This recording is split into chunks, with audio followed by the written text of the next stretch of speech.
Imagine being on top of the world only to lose everything: your career, your reputation, even your freedom.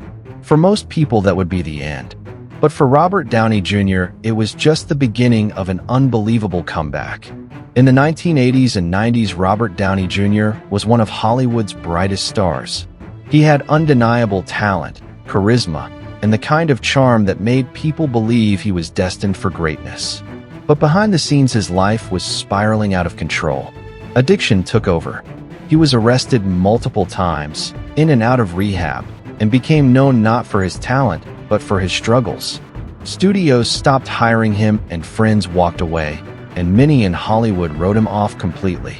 In fact, there was a time when Robert was so deep in addiction that he said he didn't know if he would even survive. He lost millions and his reputation was shattered. But rock bottom became his turning point. He chose to fight back step by step, battle by battle. With support, discipline, and a fierce determination, Robert worked tirelessly to rebuild his life. Then came 2008. Marvel took a massive gamble casting him as Tony Stark in Iron Man. At first, many doubted him. He was considered too risky, too unpredictable. But when that movie hit the big screen, everything changed. Robert Downey Jr. didn't just play Iron Man. He became Iron Man. That role didn't just revive his career. It transformed him into one of the most beloved and highest-paid actors in Hollywood. From being rejected and forgotten, he rose to become the face of the Marvel Cinematic Universe, inspiring millions worldwide. Robert Downey Jr.'s journey proves one thing.